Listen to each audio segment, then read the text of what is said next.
Mommy. I heard my daughter's voice filled with surprise and panic. Desperately, I tried to cling to my fading consciousness, but it was no use. I fainted right in front of her. When I came to, I was in a hospital bed, having been rushed to the ER. My daughter was there, clutching my hand tightly, refusing to let go. I must have given her quite a scare. Filled with guilt, I was about to apologize when she spoke first. Mommy, the baby in your tummy says they don't want to be erased by Daddy.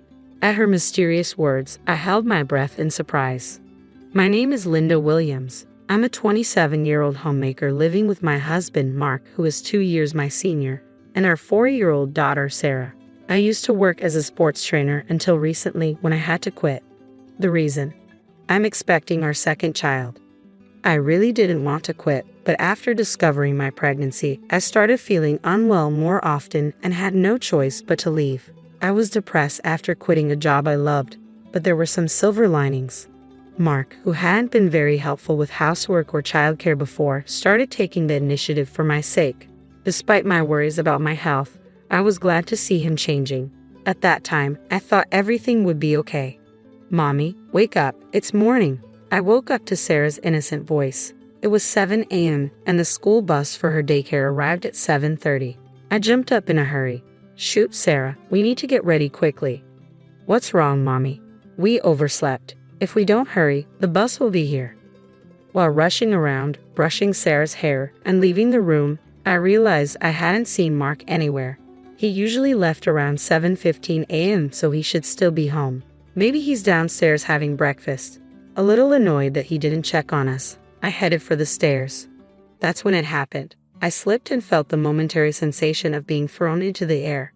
Instinctively, I reached out for the handrail and managed to grab onto it, preventing myself from tumbling down the stairs. That was close, I thought, putting my hand on my stomach. Thankfully, I hadn't hit it, and it didn't hurt. Just as I breathed a sigh of relief, Sarah, looking pale, rushed over. Mommy, are you okay? I'm fine, honey. Sorry for scaring you. Regaining my footing, I embraced Sarah. Just then, Mark, who must have noticed the commotion, rushed over from downstairs. What happened? I slipped and almost fell down the stairs. Whoa, be careful. I'm sorry, but it was like the floor was slippery. And the floor seems cleaner than usual. I hadn't noticed until now, but the wooden floor in the hallway was sparkling as if someone had polished it. Then Mark, in a flustered manner, said, Oh, right, I waxed the floor last night. Wax? Why would you do that all of a sudden? I noticed it while cleaning and got a little too excited. I'm sorry. I see, I replied, surprised at the idea of him waxing the floor, something he had never done before. But he had been doing a lot of housework recently, so perhaps he had started noticing the little things. Once men start paying attention to details, they just can't stop, can they? Even though I found it a bit strange, I decided not to worry about it. A few days later, on a Sunday, Mark had to go to work, so I decided to take Sarah to the park, just the two of us. Before, I would run around and play with Sarah, but I can't do that now. I watched her playing on the swing, a water bottle Mark had prepared for me in hand. Who would have thought that Mark would start preparing things like a water bottle for me? When Sarah was first born, Mark was so uninterested in anything to do with the house. It still brings tears to my eyes when I think about it. He also had no interest in Sarah, and every time I said something to him, he got grumpy and started coming home from work later and later. The fact that he now prepares a bottle of water for me is still a shock, but I can't hide how happy it makes me. Thinking about this and feeling a bit thirsty, I decided to take a sip of the tea Mark had prepared for me. Then suddenly, Mommy? Sarah's voice cut through my thoughts. After drinking about a quarter of the bottle, I suddenly felt dizzy and began to feel unstable on my feet. I grabbed onto the fence of the swing for support, but even then, I could feel my strength fading, and it became increasingly difficult to stand. Mommy, what's wrong? I tried to respond, but my voice was weak. Mommy. Hearing Sarah's surprised and worried voice, I felt a wave of guilt and fear wash over me. Desperately tried to hold on to my fading consciousness. If I faint here, I'll leave Sarah alone. Despite this thought, I fell to the ground, instinctively protecting my stomach. When I came to, the first thing I saw was a stark white ceiling. For a moment, I couldn't understand where I was, but then the smell of disinfectant and the sight of a nurse approaching brought clarity. Are you all right? she asked, and I realized I was in a hospital. Instantly, I thought of Sarah. Excuse me, Sarah, do you know where my daughter is? She should have been with me when I fainted, I said, sitting up and asking the nurse. She seemed to understand immediately and smiled reassuringly. She came to the hospital in the ambulance with you. She should be with your husband now. My husband? Yes, he left work early to come here. He arrived a little while ago. He's such a caring husband, the nurse said before leaving the room to call them. Feeling relieved that Sarah was not alone, my head started to spin again, and I collapsed back onto the bed. Why did this happen when there were no issues during my previous prenatal checkups? Was it because I moved around too much, or did I eat something bad? As these thoughts swirled in my mind, I suddenly remembered the tea from the water bottle I drank just before fainting. Come to think of it, that tea. Just as I considered this, the door opened and the nurse returned with a Dr. Mark and Sarah. Mommy. Sarah, I'm glad. I'm sorry for leaving you alone, I said, reaching out to embrace her. I'm okay, but what about you, Mommy?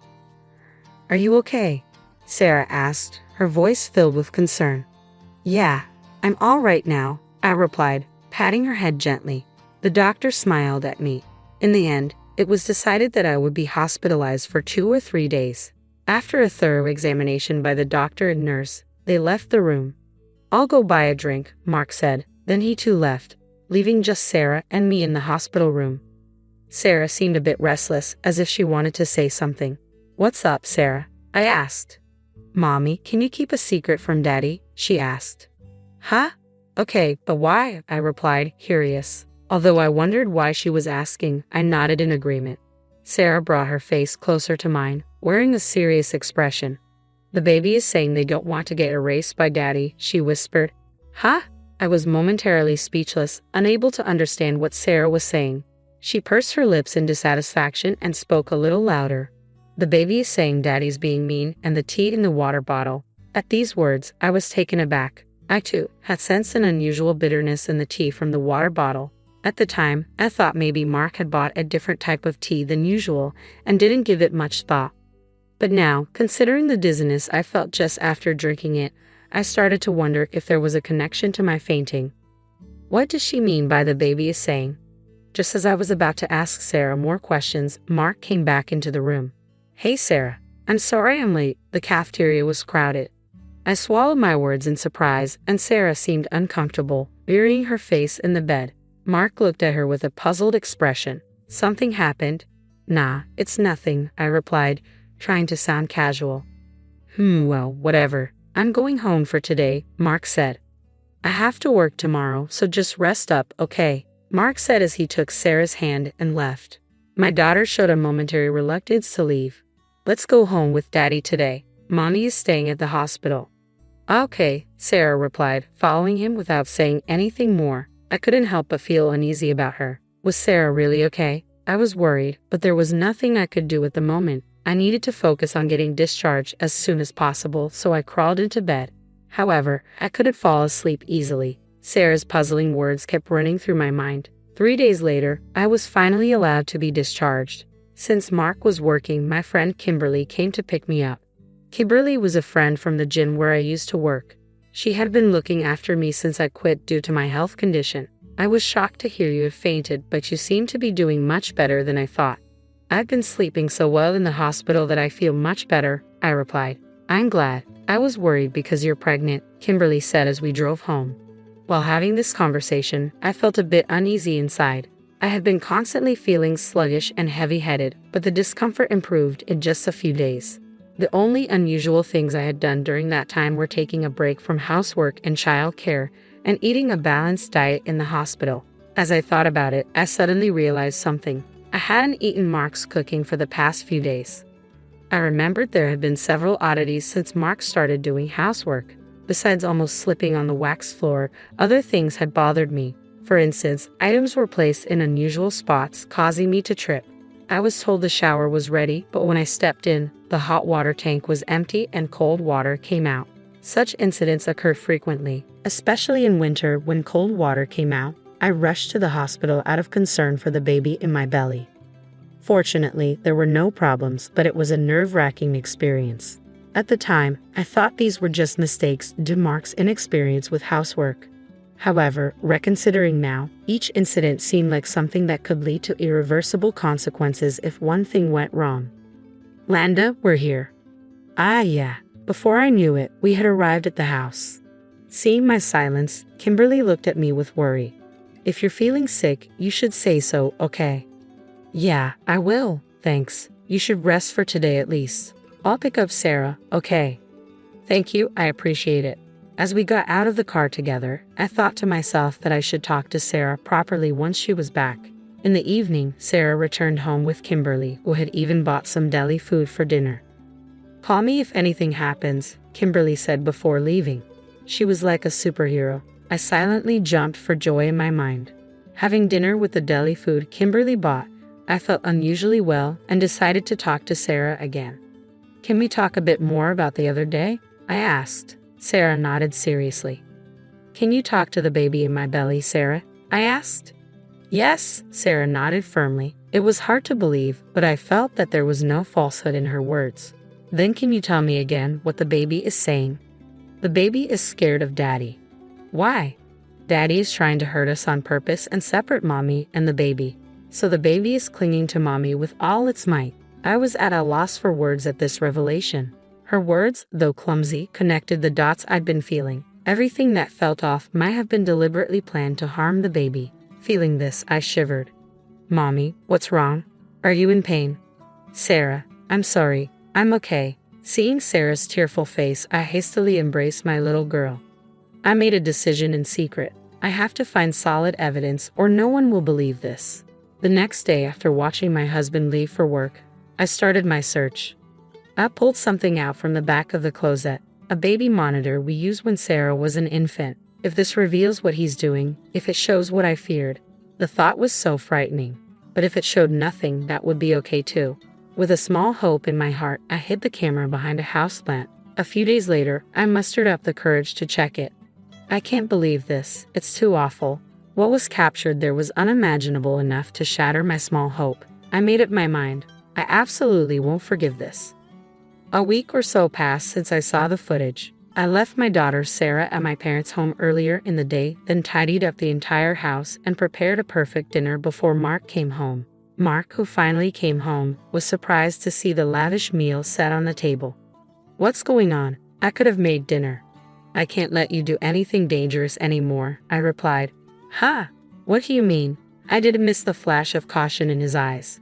I mean exactly what I said. What have you been feeding your pregnant wife all this time? I don't get it at all, he said, trying to sound innocent. My health has improved significantly since I stopped eating your cooking for the past week. What's that supposed to mean? He asked, slightly shaken. I had pretended to eat your cooking and threw it all away. When I told him this, he looked even more unsettled.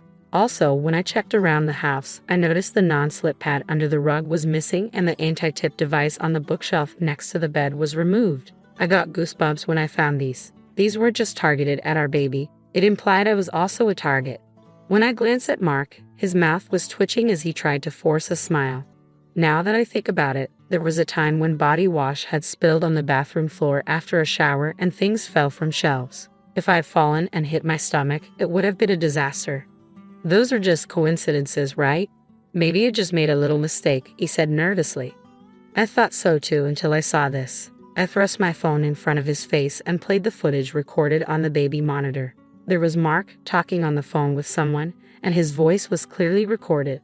I get it, but it's not going as planned. It's surprisingly hard to make a person disappear in an accident. Well, two people. It would be best if the baby in the belly could disappear too. Those words from the video sent chills down my spine no matter how many times I heard them. Watching Mark, I saw he was trembling slightly, unable to hide his fear. Despite being wary, I continued to speak. The person on the phone is a woman, isn't it? Once I'm gone, you're planning all these things with her, things too disgusting to even mention.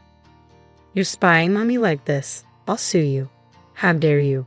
Do you even understand what you've done? Mark shouted. Just shut up. Just shut up. No longer able to find excuses, Mark's face turned bright red as he lost control and lashed out at me. Instinctively, I hunched over to protect my stomach. Just as I did, a loud bang sounded, and the next moment, I heard Mark scream. Landa, are you okay? Kimberly, thank you. I looked over in relief to find Kimberly, who had easily subdued Mark and was laughing. In fact, she's a strong woman who has won the National Wrestling Tournament multiple times. For the day, I had asked Kimberly to stand by in the next room just in case.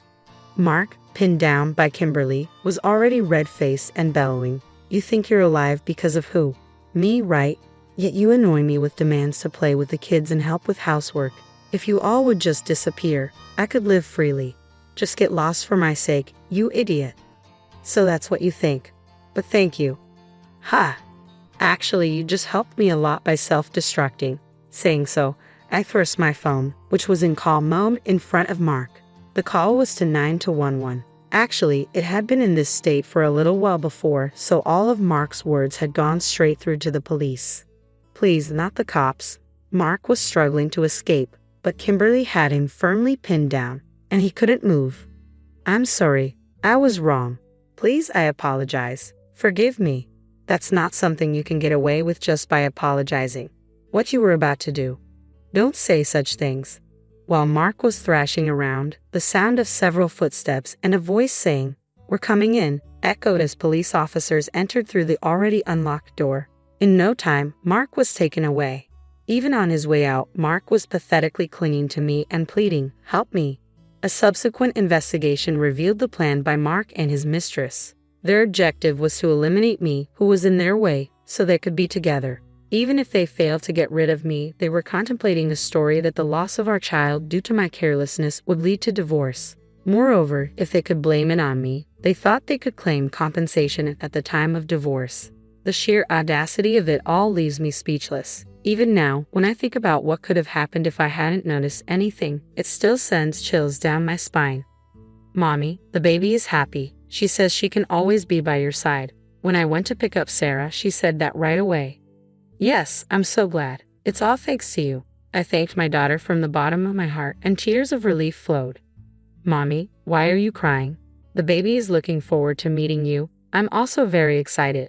About a month after Mark's arrest, our divorce was finalized. A few months later, I gave birth to a healthy baby girl. Sarah is overjoyed at her sister's birth and has now become a very reliable big sister. Do you really think a company would hire the child of a poor single mother like you? My goal was to work at the same bank where my father worked, but during my final interview, the notorious demon instructor said this to me. It was clear he looked down on me for coming from a single mother household and had no intention of hiring me. I struggled to keep my composure as the interview worsened. Reaching my limit, I took out my phone and called my father. You see, my father is actually the president of the bank. My name is Emma Miller. I'm a 23-year-old college senior searching for a job.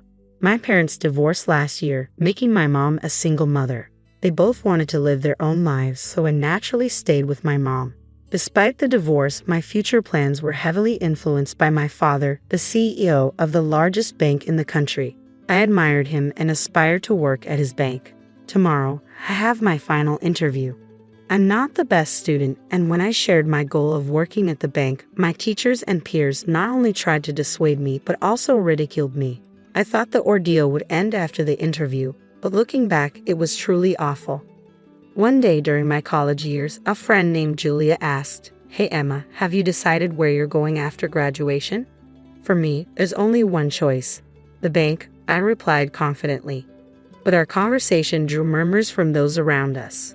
Just as I wondered if I had said something strange, Julia spoke up again. "Emma, it's hard to say, but you should know your place." To my shock, someone I considered a friend was insulting me. As I tried to argue back, another classmate chimed in. "It's impossible for you. That bank is the largest in the country and the hardest to get into from this university. Only one person from here has been hired in the past 10 years. I knew that, of course. I hadn't told anyone that my father was the bank's CEO. If I did, people would assume I got in through nepotism, which would tarnish my father's reputation and make me feel inadequate. I hated being misunderstood and judged unfairly. "Emma, I'm saying this for your own good," Julia continued, but I cut her off. "I don't need your advice." Everyone's eyes were on me, their cold stares piercing my heart. Why do I have to hear this? I thought, as our teacher, noticing the commotion, approached. "What's going on here?" she asked. "Miller says she wants to work at North Trust Bank," the boy answered. The teacher's face tensed up. "Are you taking society for granted?" Even the teacher, who was supposed to support students, denied my dream. There was no one to stand up for me. "Well, if I want to go there, what's wrong with that?" I retorted, determined to defend my ambition. I objected, but the teacher continued, piling on more criticism. "You're naive," she said. "My father is an interviewer for North Trust Bank. They call him a demon interviewer," she added with a smug look. The teacher's surname was Anderson, a 29-year-old woman. If I encountered an interviewer with the same surname at North Trust Bank, it would likely be her father, a demon interviewer indeed. "Yes, that's right," she continued. "My father doesn't like new talent. He says it's good enough if he interviews 100 people and hires 2. "Is that at the Sun Plaza branch?" I asked, curious about the connection. "Yes," she replied, "and you're from a single mother household, right?" I wondered why she would ask that, but answered honestly, "Yes." Then the teacher showed a sinister smile. At that time, I had no way of knowing the reason for her smile. The argument ended with the bell signaling the start of class. From that moment on, the way people looked at me grew colder. My friends, starting with Julia, whom I thought was a close friend, and my classmates who attended classes with me, distanced themselves. It was as if they didn't want to associate with a fool. Their reactions worsened with each exam I passed. The North Trust Bank hiring process had 4 stages. A written test in the first stage, followed by 2 interviews with people from the head office for the second and third stages. The 4th and final stage was an interview with the hiring manager for the desired work area and the head office hiring manager, in other words, the highest-ranking hiring manager. I wanted to work at the Sun Plaza branch and had managed to pass the 3rd stage. "How did you pass the 3rd stage?" they asked, now surprised and anxious about my progress. Most of them had failed their desired company's 2nd stage interviews. It had been 3 months since the job hunting season began, and in my class alone, there were no confirmed hires. The atmosphere was filled with panic, envy, and jealousy. I could be the first one to get a job offer. Those who had been so arrogant now ostracized me even more due to their pride. However, I got used to that life at university and decided to focus solely on myself. My motivation was to get an offer from North Trust Bank. My mind was set on that goal. One day, after class, Teacher Anderson started attacking me in front of everyone. "All right, everyone, listen up," she shouted to the students preparing to leave. Everyone turned around, curious about what was happening. "Emma Miller has cleared the 3rd round of North Trust Bank's exams," she announced. The atmosphere around us suddenly became heavy, but with her next statement, everyone seemed to catch their breath. "But it seems she'll fail the 4th round." "Huh? What do you mean?" I muttered involuntarily. Seeing my reaction, the teacher twisted her face into a sneer. "The interviewer for the 4th round has been decided. It's my father, the demon instructor Anderson." The surroundings erupted in surprise and cheers. "Serves you right. Know your place. Good." The classroom filled with voices condemning me in unison. I couldn't believe it. Everyone I thought were my friends had turned their backs on me during this job hunting process, even though I had done nothing wrong. Despite that, those around me harassed me and hurled abusive language at me. At first, I thought it might be a way for them to relieve the stress of job hunting. But it was different. I realized the situation around me was rooted in jealousy. They were envious of me for challenging something they wouldn't dare to. There's no way I could lose to someone like her who isn't even good at studying. There's no way someone like her could get into North Trust Bank. If she can make it, then so can I. If Miller is going, I should have tried as well. But that place is difficult. It's the most challenging. It's impossible. So why is Miller trying without hesitation? It's wrong. She's trying for a place that even I can't get into. I can't forgive that. It's strange. The reality became apparent as job hunting progressed. Among those who passed, those who failed, and various others, no one here had much hope. I was being attacked because of jealousy. The final straw was the teacher's words and actions, especially since her father was in charge of hiring at North Trust Bank. If the teacher led the attack on me, the students overflowing with jealousy would just follow her lead. On that day, I finally couldn't take it anymore and stormed out of the room. When I returned home, my mother gently encouraged me. Wrapped in her warmth, I cried. I took a break from university for a while, and before I knew it, the day of the final interview had come. "Don't forget, just do your best," my mother said as I left the house. Upon arriving at the interview venue, I was guided to the waiting room. Initially, there had been nearly 300 applicants in the Sun Plaza area, but now only about 10 remained. Only 3 would be selected from this group. Just as I was about to close my eyes to concentrate, my name was called. "Please come in." "Hello, thank you," I greeted as my final interview began. There were 3 people in the room. Anderson, the teacher's father, just as she had said, a man who appeared to be the chief hiring officer, about 10 years younger than my father, and a man in his 30s, presumably in charge of keeping records, sitting at a slight distance with a computer. The interview began with typical questions from Anderson, starting with a self-introduction and my motivation for applying. I answered these questions without difficulty. Then, the complaints started suddenly. "I don't really like female bank employees," Anderson said. Not knowing what to say, I fell silent. "Because they have quiet voices, are physically weak, and many think they can please people just by serving tea," he continued. I realized this man must be the type to mistreat his subordinates, and this would be a stressful interview. Silence is taboo in an interview, so I racked my brain and tackled the situation. I was in a sports club, and I think I'm strong. I'll do my best with any job given to me, just like a man. I tried to appeal, responding flexibly to his complaints. However, he didn't find it amusing and clicked his tongue, directing his gaze toward the papers in his hand. I felt something was off at this point. This interview was clearly going too far, yet the chief hiring officer, who should have been higher ranking than Anderson, said nothing. Upon closer observation, the chief hiring officer looked younger than Anderson. Maybe Anderson was pressuring him too. That's what I thought, but there was nothing I could do about it. I could only sit quietly and endure the interview. After a brief silence, Anderson spoke again. It seemed he would be in charge of the entire interview. "You seem to come from a single-mother household, am I wrong?" he asked, probably looking at the documents I submitted from the university. They included my address and family composition. "Yes, my parents divorced, and now I live with my mother," I replied. As soon as he heard my words, Anderson began to laugh, his sinister smile echoing through the room. "I see you're from a single-mother household. What business does a poor person have here?" He blatantly changed his attitude. As the teacher's sinister smile crossed my mind, I began to sweat. I struggled to find the correct response and began to feel anxious, but it was Anderson who started talking first. "Do you think there's a company that would hire someone from a poor single-parent family like you?" he mocked. "Huh? Just because I'm from a single-parent family, I won't be hired. You're going to assume I'm poor." I couldn't help but raise my tone. Of course, Anderson reacted to that. It was as if he had been waiting for me to fight back. "Should I take your attitude as defiance toward me, your interviewer?" I was frustrated but couldn't say anything back. This was the bank my father worked at, the one I had always admired. I didn't want to lose because of this one man, but I didn't know what to say in return. "Why don't you say something?" Anderson further pressured me.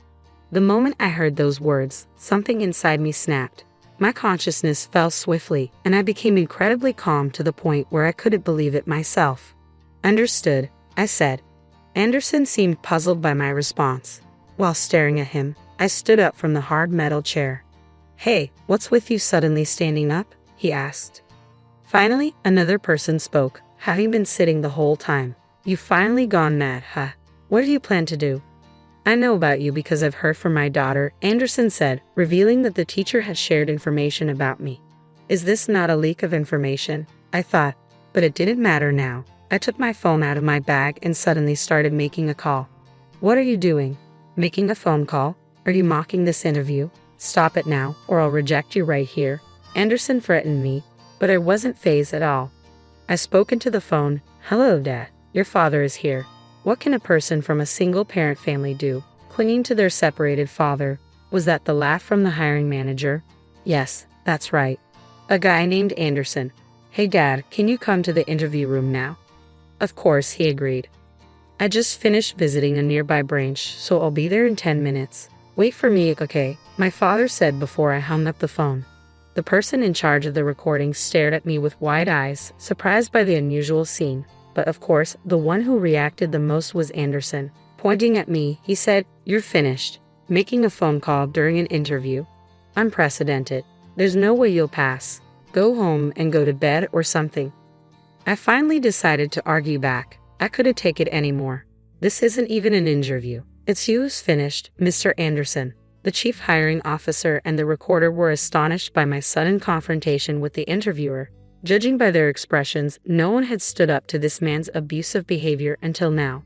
The recorder's eyes were shining. Were they expecting Anderson to be punished?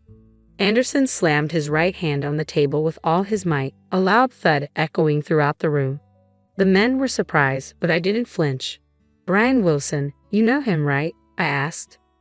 For a moment, Anderson looked as if I had hit a nerve. He immediately countered, Are you mocking me? There's no way anyone wouldn't know the president of this bank. To Anderson, who was confidently showing off his composure, I added, So if my last name was Wilson until recently, would you think it's a coincidence? Time seemed to stop for the three of them. The chief hiring officer and the recorder stared at me with wide eyes. Anderson then stood up from his chair and muttered, What did you say? His face showed a somewhat uneasy expression. Emma Wilson, that was my full name until recently. My father is Brian Wilson, the president of the bank, 63-year-old Brian Wilson. You've got to be kidding. This can't be happening. Anderson let out a strange scream. This was no longer an interview. At that moment, my father entered the room. As the door opened, he said words that echoed my own feelings. This is hardly an interview at all. Mr. Wilson, thank you for your hard work, the two men said, standing up to greet my father as soon as they saw him enter. I looked at my father and felt the extraordinary presence he commanded. The president of the bank stood before us, and Anderson's face turned pale. His mouth hung open in shock. My father then spoke to him. Hey Anderson, what were you doing to my daughter, huh? My father was a big man who had practiced judo. With his shaved head and a scar on his forehead, he looked intimidating. His deep, resonant voice was one that everyone found frightening, even the once confident Anderson. "Ah, yes, sir," Anderson squeaked out, unable to maintain his composure. "I don't want to hear your excuses," my father cut him off. He then turned to the man who appeared to be the chief hiring officer. It was the first time I learned his name, Green, from the nameplate that had been bent and hard to read. "Green, aren't you the chief hiring officer? Have you let this tyrant run wild until now?" my father demanded. "I'm very sorry," Green replied, bending at a 90-degree angle and bowing. The young clerk in the room looked terrified, even though he had done nothing wrong. He was drenched in sweat. "Hey, clerk, what's your name?" my father called out in a gentle voice, which only made it more terrifying. "My name is Harris." "Mr. Harris, can you send today's interview record to my PC? You're also recording the audio, right?" my father asked. I later learned that this bank's interviews were not only transcribed, but also recorded as a backup. Thanks to that, Anderson's misconduct was exposed, and he was punished. Anderson was trembling, like a frog stared down by a snake. "Hey, Anderson." "Yes, what is it?" Anderson stammered, his voice barely a whisper. He was a completely different person from earlier. "Apologize to my daughter. It's not because she's my daughter, okay? You've trampled on the feelings of young people who want to join this bank," my father commanded. At my father's words, Anderson bowed deeply and apologized. "Sorry. But I couldn't forgive him, even after seeing that." "Dad, I can't forgive him," I said firmly. When I murmured, weakly, my father nodded in understanding. Walking up to Anderson, he seemed like a lion about to hunt a small animal. "Do you know what will happen to you if you do something like this, Anderson?" My father's pressure made Anderson freeze. "You didn't just do this to my daughter, right? We'll see later in the records. But how many victims have you had besides her?" No one could intervene in this interrogation-like scene. Even I, his daughter, could barely watch in silence, feeling disgusted. Anderson began to speak to my father, sweat pouring down his face. "At least over 100 people," he admitted. I was shocked to hear that he had done the same thing to more than 100 people. Furthermore, the fact that he was left unchecked made me doubt the hiring practices of this company. I felt distrustful, even though it was my father's company. "Hey, Green," my father called out. "Yes. I'm busy with overseas projects, so I trusted you and left the hiring to you. Well, this is my mistake in choosing people. It's my fault that it ended up like this. So I'll take responsibility and reform personnel so there won't be any more victims like this. You two should be prepared for punishment, okay? And Anderson, I'll never forgive you." Anderson gasped, frightened. My father continued, "I plan to gather all the victims and create a victims group. I'll bravely make it public in the media. I'm prepared to face any consequences, so you should be prepared too, right?" Hearing this, Anderson collapsed on the spot as if he had lost his sanity. My father moved away from him and opened a window. Oxygen returned to the tense room. Everyone had seemingly forgotten to breathe. And so, my job interview ended. By the way, I passed. It wasn't due to my father's favoritism. It was apparently the result of a discussion among hiring managers from all areas based on the recorded audio. As a result, the hiring decisions of those who were rejected by Anderson were also reconsidered. The news broke the next day, and my father bowed in front of the media. Many people were impressed by his attitude, and he continued as the bank president. On the other hand, Green, who had been the chief hiring officer, voluntarily resigned, and Anderson was sued by the company and the victims group. Anderson, whose past tyranny was gradually exposed, was arrested for defamation. Meanwhile, at the university, the teacher with a forced smile congratulated me in front of everyone.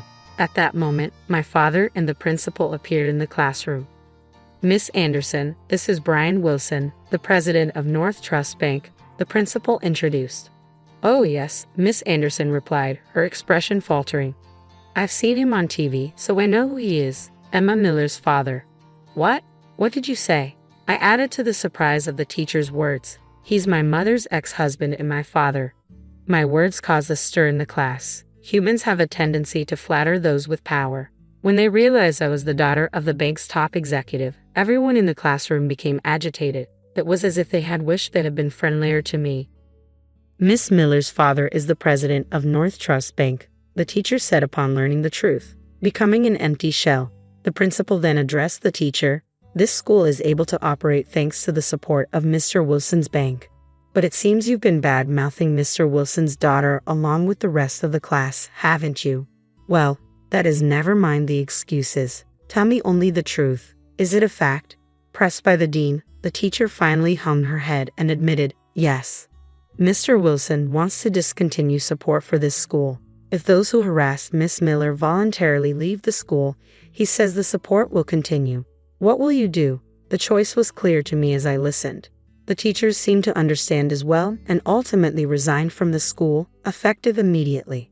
As they left, they apologized to me, but their voices were so quiet that I couldn't make it out. In the end, more than half of the classmates who had attacked me together withdrew voluntarily from the school. When my father said those who don't come forward before my daughter names the culprits will be considered for legal action, one by one they confessed. Given the power on display, it was a natural outcome. Ultimately, those people escaped legal action, but their enrollment in the university was not recognized. With my father's help, I secured a job offer, and my path after graduation was set. All that's left is to do my best for the remainder of my college life. My life is just beginning. I vowed in my heart to do my best to someday become an exemplary banker like my father. Emily saw it. "You know, you were at a restaurant bar planning a trip with another woman." "Oh, I see. And so what?" Even when caught cheating, my husband Donald wouldn't drop his defiant attitude. In a moment, what we had built over 15 years crumbled away. In this day and age, I was a full-time homemaker, living with his parents just like every other year. I had given up the job I loved at a publishing company where I felt fulfilled, and now I spent half of the week accompanying my parents to the hospital and adjusting meals according to everyone's schedule. I was living the life much like a housemaid. After getting married, I had no time for myself. The only place I could relax was in our bedroom, even in this spacious house. Despite all this, I had chosen this life because I wanted to be with my husband. The option of leaving never crossed my mind, so when my adulterous husband said, "We can get a divorce, you know," I was at a loss for words, feeling more amazed than angry.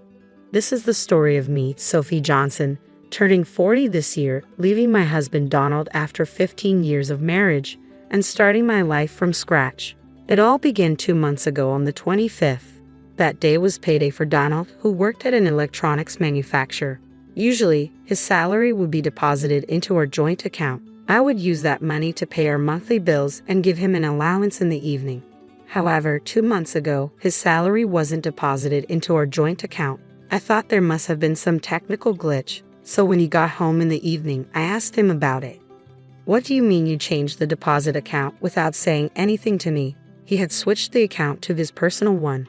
"But what about our payments?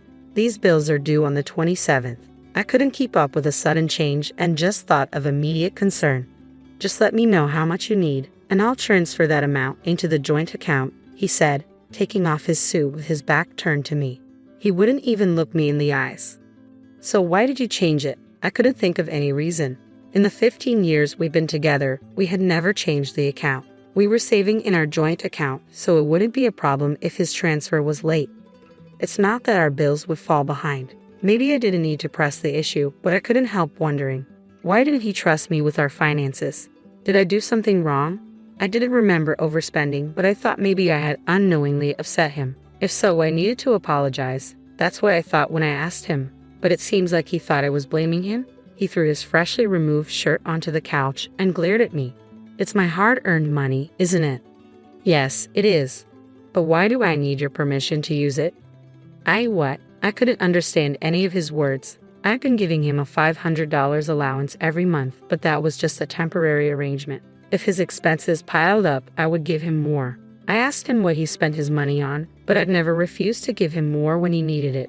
As a stay-at-home wife, there have been times when I asked if I could buy something I wanted, but the reverse never happened. "I don't need dinner today." "What?" "But I already prepared." "Never mind, I'll eat out." He got bent out of shape, grabbed his car keys, and went out again. He seemed strange. For the past 15 years, we've never had issues over money. But suddenly, he starts saying it's his money, while cleaning up the food I had prepared. I was upset at my husband's selfish actions. I was frustrated that despite having food at home, he chose to eat out anyway because now he was in charge of the finances. From that moment, he began eating out every night and coming home late at night after I fell asleep. Also, the number of days he told me he was staying at work overnight increased. The fight had completely escalated. Even when we were together, we didn't talk more than necessary. As time passed, it was hard to find a chance to make up, and I started blaming myself. We'd never had a fight last this long before. It was a minor issue that he changed the bank account without consulting me. If he wants to manage the finances, that's fine. After about 2 weeks of awkwardness, I began to reconsider like that. Then one day, I received a message from Emily, who was my colleague when I worked at the publishing company. "Hey, how are you doing? How about lunch soon?" Emily's message was a welcome surprise. We used to go out for drinks after work and spend our days off together when we were single. Now, with families of our own, we didn't contact each other as much but still tried to meet at least once or twice a year. Her invitation came at a good time, and I agreed readily. 2 days later, in the afternoon, we were sitting in a cafe in the next town. "So they moved into the care facility, huh?" "Yeah, both of them in the same place." Emily asked how things were going, and I told her about my parents-in-law moving into a nursing home a few months ago. "I know I shouldn't say this, but it's a good thing. It must be a relief for you." She looked pleased, knowing how much I had been struggling to find time for myself. She seemed relieved now. "Well, I do have to get their clothes, visit, and accompany them to their doctor's appointments, but still, my life has become a lot easier." This was the first time since I was single that I was able to casually make time to meet with a friend. "You're such a dutiful daughter-in-law. Is Donald still hands-off?" "Yes, he seems to want to do nothing on his days off. He never wanted to go anywhere on his days off. In these 15 years, we've never even gone shopping together. Her husband is diligent. He picks her up in his car when it rains and sometimes even does the shopping for her. He never changed at all. Well, since I am a stay-at-home wife, he could at least take care of his own parents." Emily never thought highly of my husband. When we got married, we both had jobs, but he never helped with the household chores. On days when I was too tired to do housework, he found it unbelievable and suggested I become a stay-at-home wife. I didn't want to quit, but I resigned as he suggested, becoming a full-time homemaker. Soon after, I was asked to live with his parents, and I ended up taking care of them. The reason I couldn't talk back to my husband was because of the significant difference in our incomes. He is 8 years older than me, already held a position at his company, and his income was more than double mine. "Can you earn as much as I do? If you can, I wouldn't mind quitting." He'd say things like that, leaving me speechless. I had discussed my true desire of not wanting to quit my job with Emily, even crying on the phone, overwhelmed by having no time for myself. I understand why she holds a negative view of him. It's because of my venting. After a while, the warm vegetable salad we ordered arrived. As she served it on smaller plates, she spoke again. "So, how are things with him?" Upon being asked, I thought for a while and nodded affirmatively. I had actually come to discuss our big fight, but I didn't want him to be seen in a worse light. Emily paused, holding the serving tongs, and stared at me as I managed only to nod and smile, trying not to arouse suspicion. She stopped serving the salad midway. "I'm sorry I asked it in the wrong way. Sophie, things aren't going well with him, are they?" Emily's words made it seem like she knew something. I was left flustered and unable to respond as she started talking about something that had happened a few days ago. She recounted being at a dining bar near her office for a work after party. While heading to the restroom, she passed a man in the aisle who turned out to be my husband. He didn't seem to recognize her, so she decided against calling out to him. But noticing that he was in casual clothes made her wonder if he was with me. After leaving the restroom, she decided to take a look at where he was seated. What she saw was him having drinks with a woman who wasn't me. It hit me instantly. "He's cheating on you." They were sitting close together, bodies touching as they drank. Was that really my husband? I couldn't believe it. He hadn't come home that day due to working overtime, so there was no reason for him to be in casual clothes. Moreover, he seemed genuinely busy lately. Did he even have the time for cheating in his current state? Although we've been on bad terms recently, I couldn't imagine him resorting to cheating. I just don't see him as that kind of person. Sensing my thoughts, she sighed and added, "For the upcoming long weekend," he mentioned going to a place in Malibu. He was showing information about the accommodations on his phone and mentioned something about a prime-grade steak dinner. "You could probably find the hotel if you search from there." She started searching for the hotel on her phone. While at the cafe, I was still hoping it was just her misunderstanding.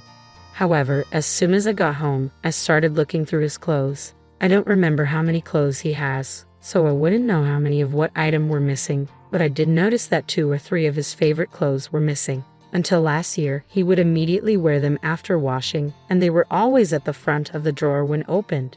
But now, they were nowhere to be found, even after searching every corner, the back of the closet, and the drawers of rarely used cabinets, literally everywhere. The only thing that came to mind was him working overtime and even on weekends due to his busy schedule, telling me he had spent a night in the company's restroom because he missed the last train. As I stood in front of the closet, the sound of an incoming email came from my pocket. It was a message from Emily. The email included the URL of a hotel in Malibu. As I stood there in a daze, I slowly pressed the link and a stay plan with a dinner including prime-grade meat was displayed. I felt dizzy, like I was having a bad dream. There was a part of me that still wanted to believe in him, but not finding his favorite shirt was a huge blow. 2 days later, the Saturday before a long weekend, he was unusually at home, working with the TV on. I placed a cup of coffee near his computer and casually asked, "You know, I haven't seen you wearing your favorite t-shirt this year." Even though he hadn't taken his eyes off the display when I put down his drink, at this question, the sound of him typing on the keyboard suddenly stopped. Then he said, "Yeah, I'll wear it sometime," making a point of looking at me as he responded. That was unusual. For the past month since that payday, he had been distant, but now, when asked about his shirt, he was making eye contact. I looked for it but couldn't find it, I added, trying to gauge anything from his reaction. He replied, "Isn't it somewhere?" and then looked away, returning to his computer. His reaction made me feel suspicious. Despite mentioning his missing favorite shirt, he showed no signs of being troubled. Normally, in such situations, he would pretend to be troubled just to emphasize that I hadn't taken care of it properly, even if he didn't really need it. Last year, he kept complaining just because it hadn't dried due to the rain. Every change seemed suspicious when it came to him. I couldn't control myself. I had to keep digging until I got clear answers, even if it meant going too far. "You're off for a long weekend, right?" Even though we hadn't reconciled after our last fight, I couldn't help but ask something more intrusive. "Work from when?" "I don't know. There's a business trip. I might have a day off." Was this also a lie? It seemed like it. After all, for the past 15 years, he always took time off during the holidays. Emily's words crossed my mind. Going to Malibu, as she said, mentioned the prime-grade steak. Of course, as she also said, the story I heard at the cafe started to feel real. and I felt a surge of anger welling up within me. Before I realized it, I had said it out loud. Business trip? You mean you're going to Malibu? Uttering a word that I hadn't asked about, he who had been looking at the screen froze. He slowly turned around, but his expression had changed from earlier. With a weary face, he squinted and glared at me. It was the exact same look he had during our fight on that payday. What the hell is going on? Really rummaging around our room pretending to look for clothes? He sighed heavily.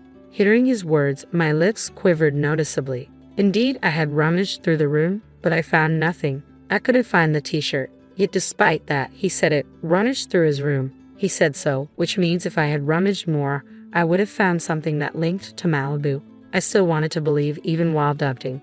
Emily says she saw it at the wine bar. You and another woman were planning a trip. The things we had built started to crumble away. Oh, is that so? I thought. At times like this, he would hardly make an excuse, but reality was different. He was not flustered at all. He turned away with a defiant look. So what's the point? I was even questioned in return. What does he want to hear? When I became speechless out of disbelief, he piled on words. Who do you think you are? I'm working hard to earn money, enough for a stay-at-home wife to live comfortably.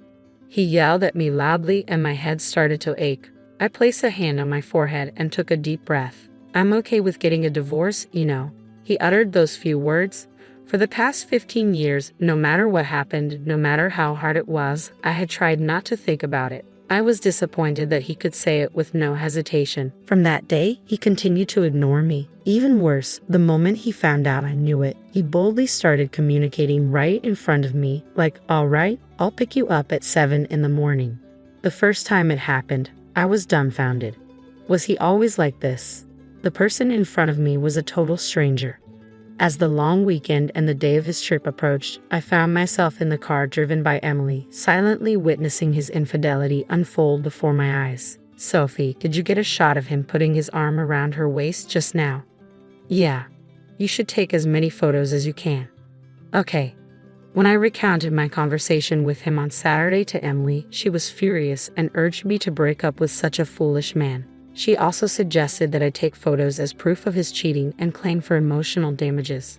She spent her much-anticipated weekend for this very purpose. The woman he was cheating with was around her late 20s or early 30s with a slim figure and wearing revealing clothes. Did he have a thing for her long hair? He stroked her hair over and over with a gentle smile on his face. Since he left the house, I promptly followed and watched everything. From when he picked her up from her apartment, even when he stopped by a convenience store to buy breakfast together, to when they started walking arm in arm in front of the Monterey Bay Aquarium. Now, they just entered a hotel together. I took pictures of all of it with my phone, but each time I pressed the shutter, I pondered over what I was doing.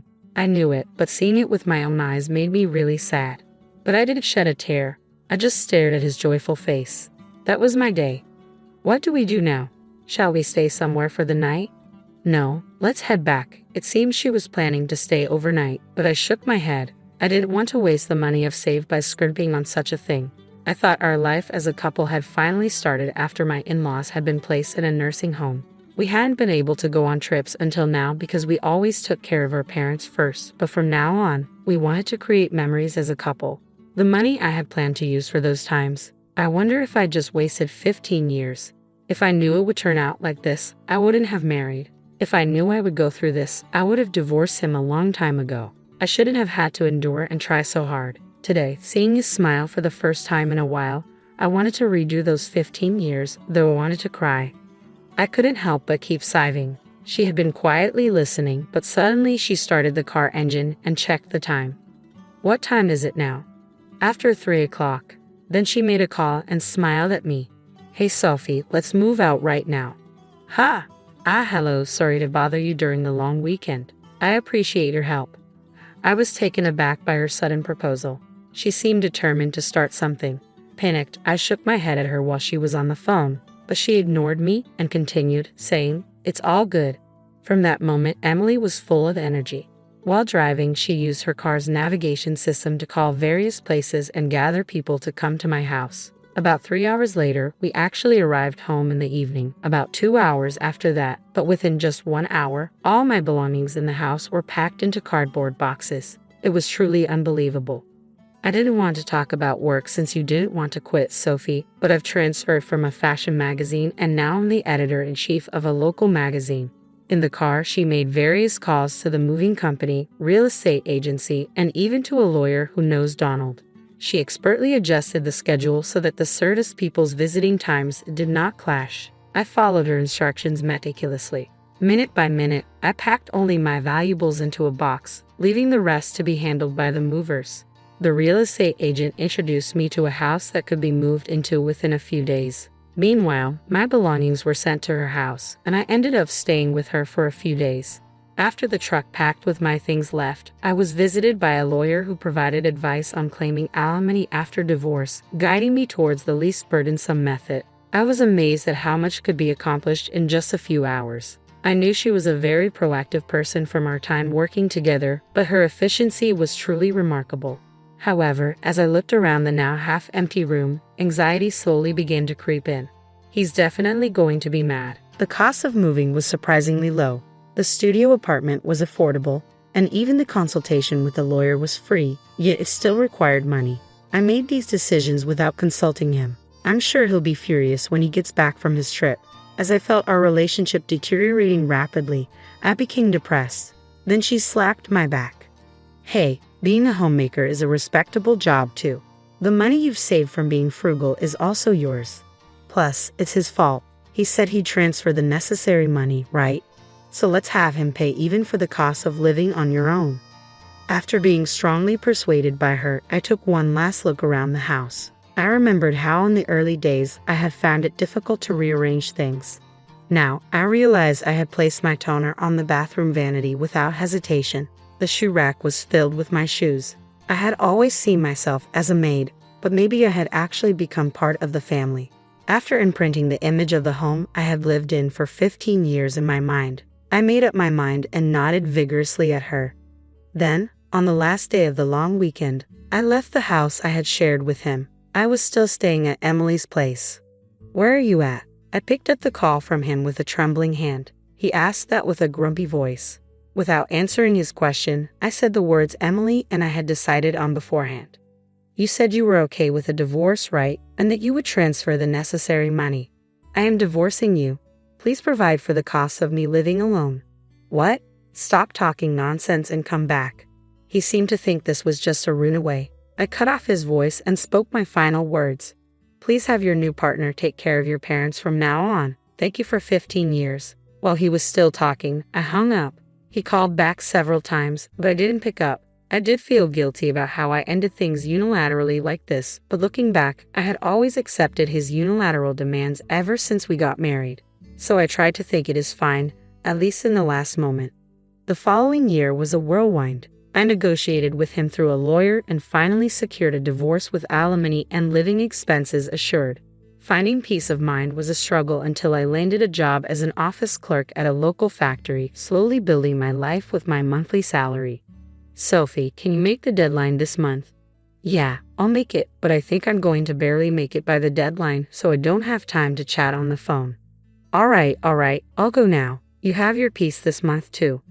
6 months ago, Emily, who manages our local magazine, added a new section about saving money, and as a frugal person, I've been given a chance to write a couple of pages there every month. I gave up on my dream to work in a publishing company. Her arrangements mean a lot to me. Now I'm a writer, but I have 15 years of experience in budgeting as a homemaker, and I want to share my experiences wholeheartedly. I was able to make a fresh start. Then an unexpected call came in. "It's good to hear your voice. Sounds well." Mother-in-law. My mother-in-law called me from her nursing home. I had said my goodbyes to her before my divorce, but in that time, I couldn't talk with her well. I hadn't contacted her since the last time, so I was surprised that she called. After talking about my father-in-law's advanced dementia, she updated me on my ex-husband's situation. "What? He broke up?" "Yes, that's the case. He's foolish, isn't he? Between us, he was dumped before the divorce was finalized." "I see. Seems like his relationship with that woman has already ended." "Well, that's expected, isn't it?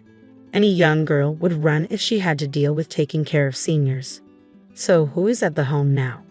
"Donald. He ended up leaving his big corporate job, but he's trying with his complaints. He's such a fool. He was able to work because of his wife supporting him behind. He still doesn't talk about his own infidelity. Sophie, breaking up with him was the right thing to do. My ex-husband hasn't changed, but it seems like he's struggling a bit. I found myself a bit relieved by hearing that. My usually stern mother-in-law chuckled and said, "Sophie, thank you. I was planning to ask you to try again with him when I called, but your voice sounds so lively, so I decided not to ask." In the roughly 15 years we lived together, I'd never had such a long conversation like this with my mother-in-law. Our relationship wasn't bad, but it wasn't good either. I listened to her voice. I assumed this would be the last time I'd hear from her, and I savored every word. "It turned out for the best," she said so sadly, and my tears welled up. "It's been a year since my divorce. Everything has been going well, and I've managed to make a fresh start. However, I've always felt a lingering sense of regret. It's because I felt that I had wasted 15 years of my life." But then, with this phone call, my mother-in-law said it, thank you, and that she had planned to ask me to try again with her son. There's no chance of getting back together with my ex-husband, but hearing that from his mother made me genuinely happy. It felt like a validation of what I had done for those 15 years. I will never forget this phone call from her. Those 15 years were not wasted